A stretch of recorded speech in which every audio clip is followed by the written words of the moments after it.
Congratulations, आपने वो exam clear कर लिया जिसका आपको इंतज़ार था, चाहे वो एमबीए के लिए था, चाहे वो इंजीनियरिंग के लिए था, चाहे 12th के बाद आपके ग्रेजुएशन के लिए था। आपने बहुत मेहनत की थी, पढ़ाई में बिल्कुल बहुत अच्छा ध्यान लगाया। you've made your parents proud, आपके माता पिता, आपके रिश्तेदारों को आज आपके ऊपर गर्व है। और अब घर में सब के सब लग गए हैं कि भाई ये सामान सजो दो, ये सामान रख दो, बच्चे की नौकरी लग गई है, बच्चा जा रहा है या बच्ची जा रही है टू स्टडी और to live a life of independence. ये तो माता पिता की तैयारी हुई, पर क्या खुद को आपने इस जर्नी के लिए तैयार किया है? सो पहले आइए सीखें कि पहले हम अपने लाइफ स्किल्स को कैसे सुधारें, है ना। तो फर्स्ट इज कि क्या आप खुद के कपड़े धो पाते हैं? क्या आपको लॉन्ड्री मैट की ज़रूरत पड़ती है हमेशा? अगर आप खुद के कपड़े धो पाते हैं तो इसके दो फायदे हैं। एक, आप खुद को बहुत प्राउड फील करेंगे, वाह ये मेरे धोए हुए कपड़े हैं, मैंने इसको अच्छी तरीके से साफ किया है, और इससे आपका सेल्फ कॉन्फिडेंस बढ़ता है। दूसरी चीज़, क्या आपको खाना बनाते बनता है? चलिए मैगी बना लीजिए, ब्रेड ऑमलेट बना लीजिए, चाय बनाना सीखिए, दाल चावल बनाना सीखिए, और एक सब्जी ज़रूर सीखिए। इससे क्या होता है, इससे आप दोस्तों को इनवाइट कर सकेंगे अपने घर पे, आपका सोशल नेटवर्क बढ़ेगा, और साथ में खर्चे ज़रूर बचेंगे। रोज़ रोज़ बाहर का खाना बहुत एक्सपेंसिव हो जाता है। तीसरी बहुत इंपॉर्टेंट बात, क्या आप मनी मैनेज कर पाते हैं? मतलब अगर शुरुआती तौर पे आपके माता पिता आपको कुछ एक्स अमाउंट भेज रहे हैं, उसके बावजूद क्या आप उसे अच्छे से मैनेज करके अपने लिए, अपने दोस्तों के बर्थडे पार्टीज़ के लिए या दिगर खर्चों के लिए कुछ निकाल पाते हैं? अगर हाँ, तो एब्सोल्युटली आप बैंग ऑन हैं, बिकॉज ये मनी मैनेजमेंट ना कि आपकी स्टूडेंट लाइफ में बट आगे भी बहुत इम्पोर्टेंस रखता है। इसके बाद, क्या आप ऑर्गेनाइज्ड हैं? ऑर्गेनाइज्ड का मतलब ये होता है कि चीज़ें करीने से अपनी अपनी जगह, वैसे तितर बितर फैला रूम आपको बहुत स्ट्रेस्ड आउट महसूस कराएगा। It will not give you happiness. तो याद रखिए, आप जिस भी कमरे में रहते हैं, चाहे आपके साथ यू आर इन को लिविंग इंस्टीट्यूट बोल दीजिए, या आप ऐसी जगह पे जैसे हॉस्टल्स में आप रूम शेयर कर रहे हैं, या आप पीजी में रह रहे हैं, आप अपनी चीज़ों को व्यवस्थित रखिए। वास्तु भी इससे अच्छा होता है। तेज, आप क्या टाइम मैनेजमेंट जानते हैं?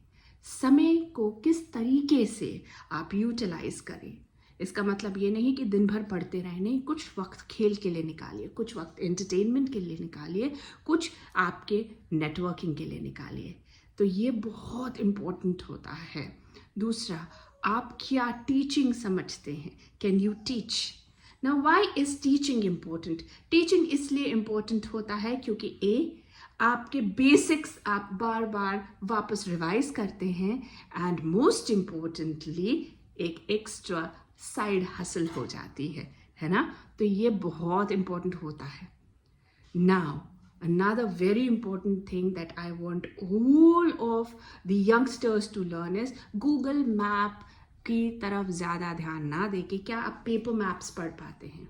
कई जगहों पे सिग्नल्स नहीं होता है, और अगर उन जगहों पे आप फंस गए हैं तो क्या आप पेपर मैप के थ्रू खुद के डायरेक्शंस ले पाते हैं?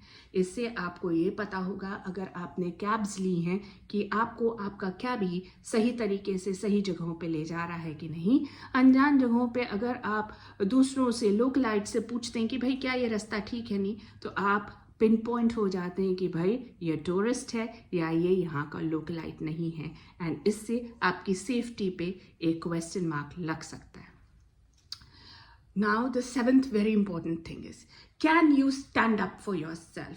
बुलिंग से बचिए, है ना। अगर आपको कोई बुली करता है, can you stand up and say no, I will not take it, and वो नो आपका रूड ना हो के बट स्टिल बहुत convincingly with a lot of conviction होना चाहिए।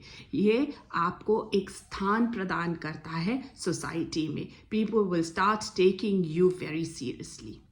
Now the 8th point is, can you deal with failures? Failures का आपको failures मिलेंगे ही मिलेंगे. ये even विधाता को failures मिले थे. आप आपके books पे scriptures पे जाके देख लीजिए. एंड फेलियर्स को अगर आप कोप अप कर सकते हैं तो एंग्जाइटी कंट्रोल किसे कहते हैं ये आपको पता चलेगा. And also you will start taking it as part of your life. So failures को अपने को डील करते आना चाहिए. And during the failure time when you feel low, reach out to your friends, reach out to counsellors, reach out to your parents, but please do. And ये failure सिर्फ jobs में कहीं, it can be in relationship, it can be in your learnings, सब जगह आपको मिल सकता है. And very importantly, learn how to drive. अगर विल्डरनेस में आप 2 लोग हैं और उसमें से आपके ड्राइवर की तबीयत खराब हो जाती है, तो ये ना हो जाए कि आप उसके ऊपर इतने निर्भर और इतने आश्रित हैं that because of your dependence on the person आप आगे की जर्नी ना कर पाए, है ना. So remember all these life skills. Do tell me how they have helped you. And I hope you have a very beautiful life ahead and you are ready for it. Mwah.